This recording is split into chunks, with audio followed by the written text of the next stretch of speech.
Hey everyone, this is Sam from Real Time Automation, and today I'll be showing you how to configure your brand new gateway. We will be starting this video already inside the gateway's web-based configuration page. If you need help on getting to that point, there should be a link in the description down below that should walk you through how to get here.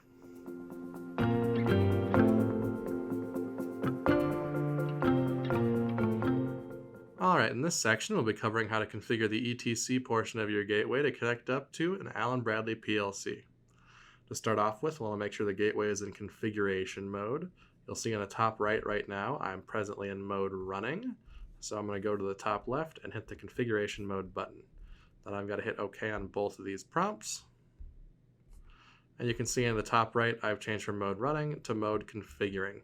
One important thing to note about configuration mode is while you are in configuration mode, communication between the protocols, so between the gateway and the PLC in this case, will not take place. The only communication that will occur is between your PC and the gateway, so you can access the web page.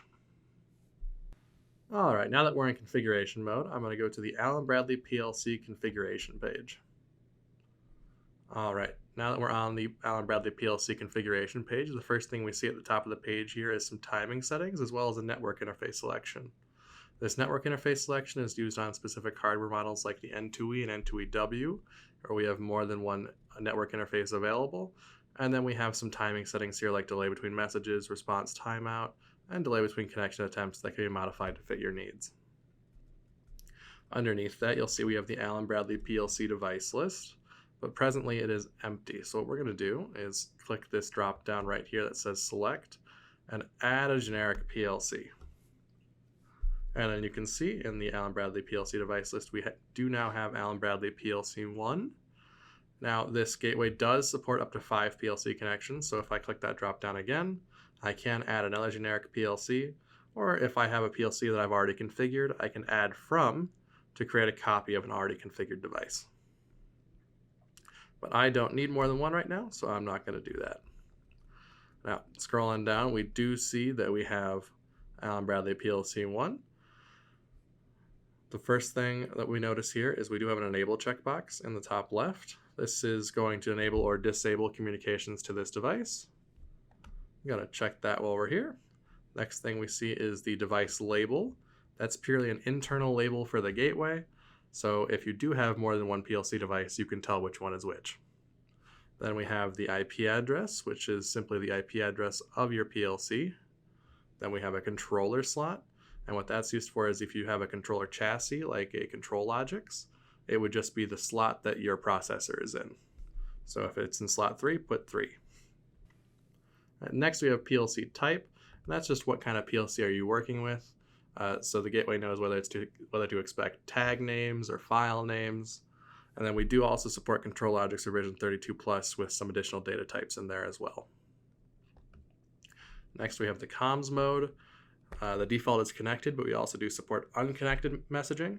The main difference between these two is basically connected mode will establish a connection to the PLC and maintain that, and unconnected mode will just connect when it needs to send a message. Next, we have the optimized trigger tag. This is a tag or file that you can configure in your PLC where when you trigger it or increment it, it will update all data from your PLC into the gateway at once.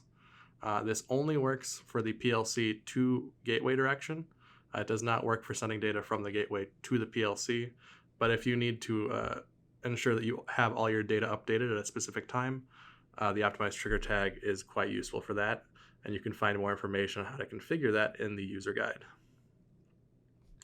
Then the next thing we see is number of read scan lines and number of write scan lines, which are both presently 0. Now you might notice that the zeros are also presently grayed out, so I can't edit them. That's because the gateway is presently the gateway is presently in auto configure mode. You can see in this drop down right here, we're auto configuring group by device. So what that means is based on what I enter in the other protocol, if there is one, it will automatically set up tags for me and it'll automatically assign names, and then all you'd have to do is create those tags in your PLC. I don't want that right now, so I'm going to click this drop down and change it to manual configure. I'm going to press OK on both of these prompts to make sure I don't lose anything I've already configured.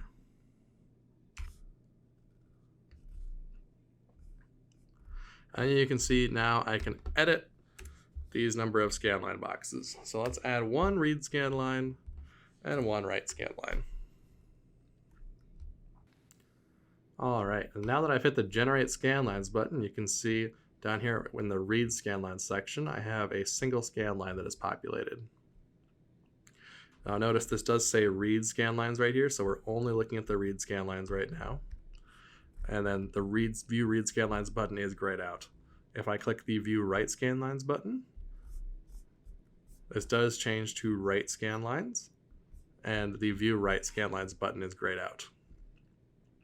So what is this scan line section? Well, on the far left we have what line is it, and that's just to help you differentiate between them.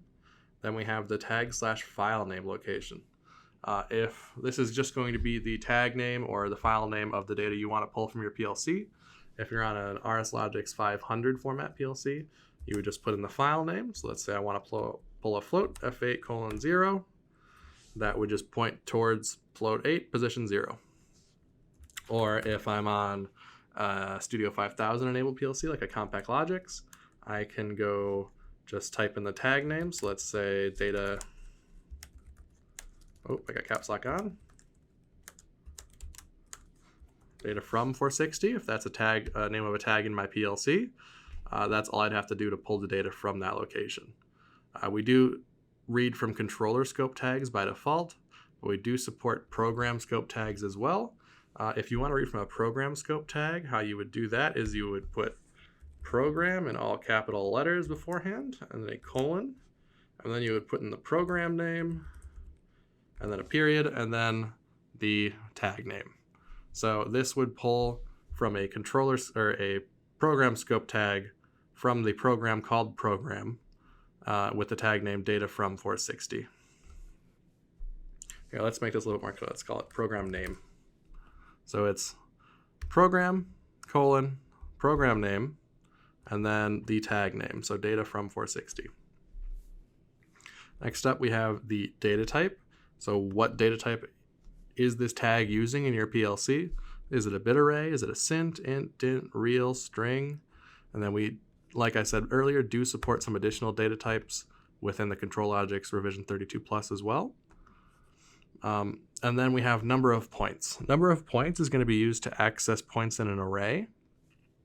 So let's say you point to a tag of 10 that contains 10 dints.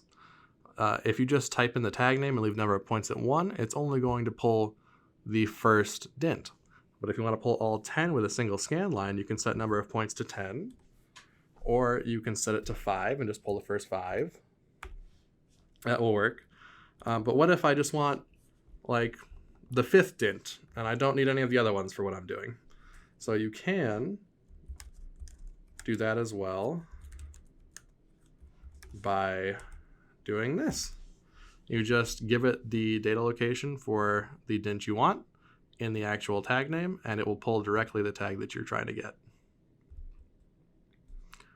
One other thing to note is with the number of points is there is different length limits based on the data type. So like for a bool, you can't have more than 1 point because that would just be a bit array at that point. We can only do 100 bit arrays, 400 cints at once, 200 ints, 100 dints, 100 reals, and 1 string. Now, just because we are limited to 400 within the gateway, let's say you had an array of 800 cints in your PLC, you could still read that. You would just need to use more than 1 scan line. So you could go for, let's say this is a cint, and I want to read the first 400. So I could do 400 here, which is the maximum the gateway allows me in a single scan line. And then if I want to read the next 400, I would just need to add a second scan line pointing to the same tag, but I'd want to start at position 401 for another 400. And that should read all 800 tags. I would just need to use 2 scan lines. And that should be everything you need to know about configuring the ETC portion of your gateway. If you do have any additional questions about anything I talked about today, please feel free to reference the user guide, and it should have additional information.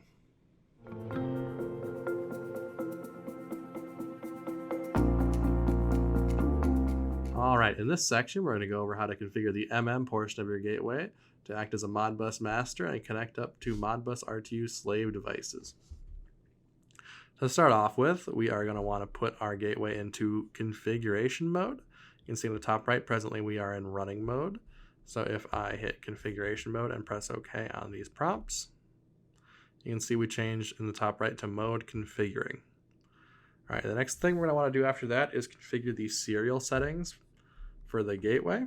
And we want these to match the devices that we're trying to hook up to. It's possible that if you're hooking into an already existing network, it's possible you may have to match those settings.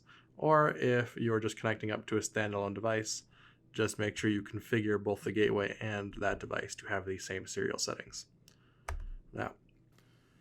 All right, now that we're in configuration mode, the first thing we're going to want to set up is the port configuration so we can configure the serial settings for our device. Now, the first thing that we will notice in here is we have port 0. Depending on your hardware, you may have a port 0 and a port 1, as well as, depending on your hardware, the wiring diagram may be different as well. So do not take what you see here as what is going to be on your gateway necessarily. Please reference your documentation. If you go onto the port configuration page in your gateway and configure it for the protocol you want, you can see if I switch to 485 here, it will change the diagram on the bottom to match how you're going to have to wire it up. So just make sure you're referencing the proper documentation on how to wire your gateway. Now, the other things we have in here, as you saw, I can change the mode. This gateway in particular, I'm at an NNA1, supports RS-232 and 485, but we do have some gateway models that support RS-422 as well. And then you can configure the serial baud rate, parity, data bits, and stop bits. And you'll also have to make sure that you configure these to match between all the devices you're trying to connect. And again, you will have to reference your device's documentation for that, or you may have to change your slave device's configuration as well. The next thing we're going to want to do is go to the Modbus RTU master configuration page. The first thing we'll notice up here at the top is a serial port selection as well as some additional timing settings. That serial port selection, like I said, on some hardware models we do have more than one serial port available, so just make sure you're telling it the correct one that you would like to be using Modbus on. Then we have some timing settings for delay between messages, response timeout. One thing I will mention is if you're having issues like a node missing, timed out, talking to a device, and you just can't get it to work, you might want to try increasing the timing settings, like up to about 150 milliseconds, maybe 200, 250. On Modbus RTU, when devices get pulled too quickly, sometimes they can just not respond. Underneath that, we do have the Modbus RTU master device list. This is where we're actually going to add and configure the slave devices that we'd like to talk to. So we're going to hit the select drop down, and we're going to add a generic slave device. Now this gateway does support connections to up to 32 slave devices, so if I hit that select drop down again, notice I can add another generic slave, or we can make a copy of an already configured device if you're connecting up to similar devices. But I don't need that right now, so I'm just going to close that drop-down menu. Now, looking underneath, Modbus RTU Slave 1 did pop up when I added that new slave device. In the top left, the first thing we see is an Enable checkbox. If this checkbox is not checked, communication to this slave device will not happen. So if we want to talk, we got to make sure we hit that button. Underneath that, we have a device label. That's purely an internal label for the gateway, so if you do have more than one slave device configured and you're looking at some other settings like in the display data page, you can tell what slave device that goes to. Then we have the slave address. This is going to be the slave address that you've configured on your slave device, the one you're trying to talk to. Then we can force function codes 15 and 16, or we also have an option for zero-base addressing to make configuring the gateway a little bit easier in case you have a zero-base slave device. Then we have bit packing, which can be used to pull multiple coils in a single scan line easily and then map them over to like a bit array, for example. We also have a checkbox to enable Modbus ASCII if your device is a Modbus ASCII device.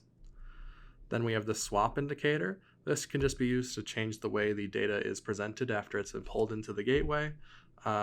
Most commonly used is swapping words. So if you pull like a 32-bit float, for example, and you're getting a huge number that doesn't make sense, you might have to swap words because the low values might be in front on accident. Then we have number of read scan lines and number of write scan lines. Presently they're both 0, but let me bump both of those up to 1 real quick. And hit generate scan lines. And then when I hit generate scan lines, you saw in this bottom section here, we had a scan line populate. One thing you will want to notice is right now we're looking at the read scan lines, as can be seen right here.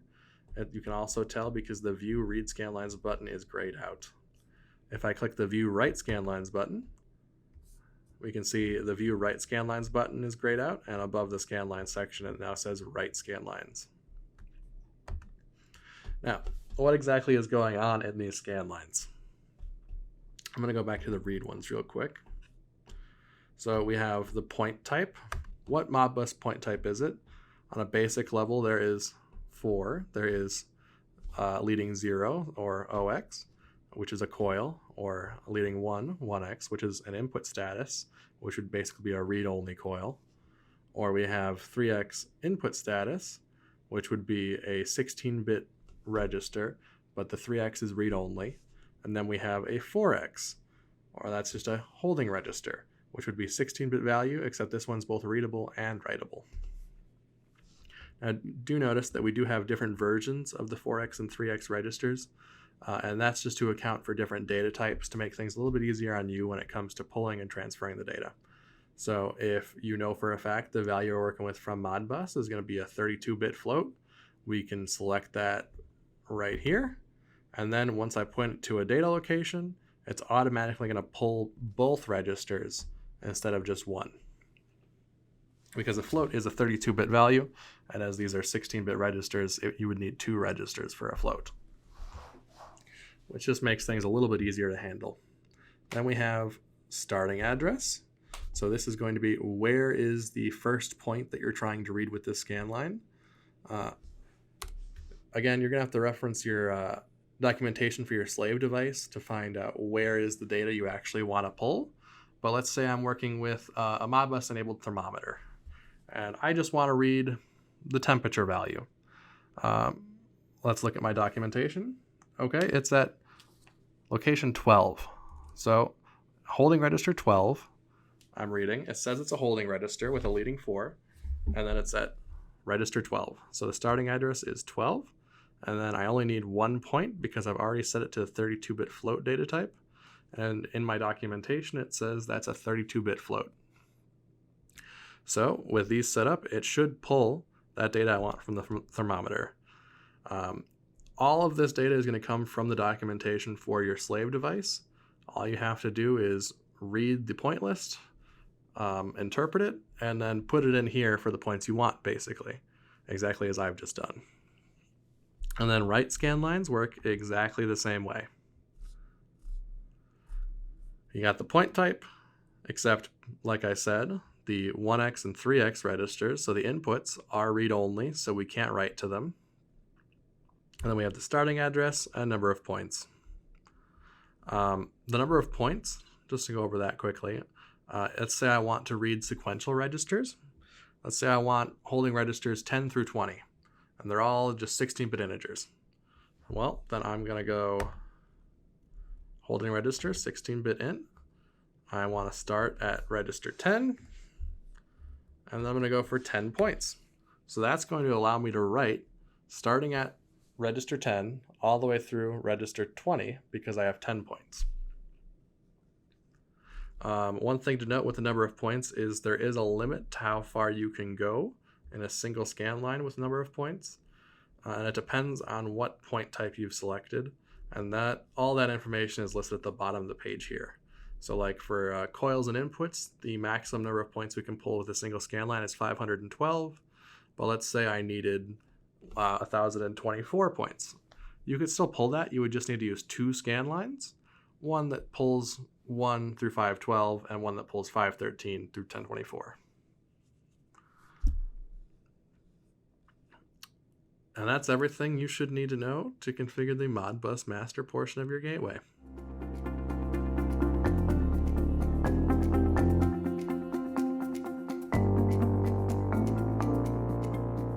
Alright, in this section we're going to go over how to view the data in your gateway, see diagnostic messages, and begin diagnosing issues with the gateway.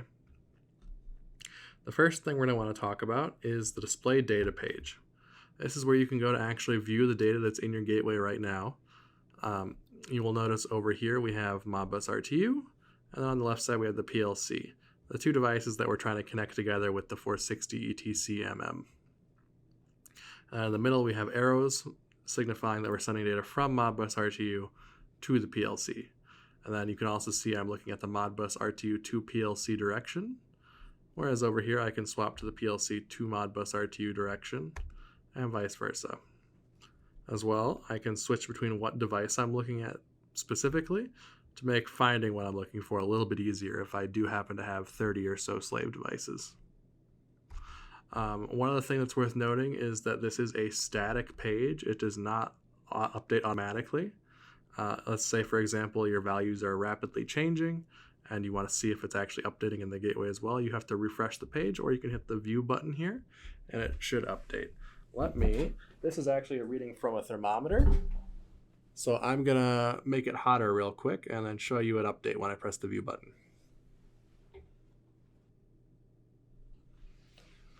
All right, I left my finger on the thermometer for a second, so it should have warmed up. Let's update this page, and we can see the value just changed. And that is the display data page. That's how you can view the data that you have in the gateway at this time. But what if you're having issues getting your data? Well, what if you can't talk to your slave device? That's where the diagnostic messages are going to come in. One of the easiest places to see them, one of the first places you'll notice it, is on the main page. We do have the last error code and overall device status for both protocols available on the main page, so you can at a glance see what's working and what's not. You can see right now I'm connected and running on Modbus, but on Allen-Bradley I'm timed out. I have no connection, and my connection status is nodes missing timed out. So let's take a look at the diagnostic info tab real quick. This is the other place you're going to see the main diagnostic data for the gateway, is by going to the diagnostics dropdown and going to diagnostic info. In here we do have sections for both protocols. So I have an ETCMM, so I have an Allen-Bradley PLC section and a Modbus RTU master section. Here in the Modbus RTU master section you can see I am connected and running. I am connected. We have the network bitmap status, which is a 32-bit UINT bitmap of the connected devices. So we support up to 32 slave devices, and each bit in that 32-bit value represents a connection to a different slave, basically. So bit 1 is the connection to slave 1, bit 2 is the connection to slave 2, bit 3 is the connection to slave 3, and so on. So let's say I have 5 devices configured, and this is just showing me a 2. For example, my network bitmap status is 2. That would mean that device number 2 is connected, while none of the other devices are connected. So only device 2 would be connected in that scenario. This is represented in hex as well, by the way. So just keep that in mind when you're looking at this value. Underneath that, we do have individual counters for all the different types of Modbus messages. So stuff like, are we doing function code 2, 3, 4, 5, 6? You can see right now I'm just doing a bunch of function code 3s. I'm reading data from a Modbus device, and I'm getting successful responses. One thing to note is if you are getting errors, for example, all error codes can be found in the help section, which there is a button to open that up. In the diagnostics page, there is one for the Allen-Bradley PLC section, as well as one for the Modbus RTU master section, or whatever protocols you happen to have on your gateway. So if I hit help on Modbus, I get a pop-up page telling me what all the counters that I'm seeing here are for, and at the bottom we have some error codes that may pop up and a description of what they may be. Same thing with the Allen-Bradley PLC section. We have talking about what the LED statuses mean, what the different device statuses mean, what all the variables mean, and then at the bottom we have what do these error messages mean. So the last thing I want to talk about is how you can save your configuration off in case you ever need to replace the gateway in the future, or if you want to commission a second almost identical gateway, just to make it real easy and not have to do the configuration again. You can go to the other drop down in the bottom left and go to the export/import configuration page. And this is a pretty simple page. All you got to do is hit the Save Configuration to File button, and it will save off an rta_config.rtax file. This will just get saved wherever your browser saves downloaded files, so make sure you move it somewhere safe where you'll know where it is. Then if you want to load that configuration back in, just note the gateway does have to be in configuration mode. So let's put the gateway into configuration mode, and you can see these buttons ungray, and then I can hit choose file. That'll browse for the file, and then I can hit the load configuration button. If you are doing a first time setup and you haven't set the IP yet, you can load the network settings from that configuration file as well. Alright, that's all we have for today's video. If you have any additional questions about our products or require some extra support in getting them installed up and running, feel free to give us a call at 1-800-249-1612 or email us at support@rtautomation.com. This has been Sam from Real-Time Automation. Let's get your data moving.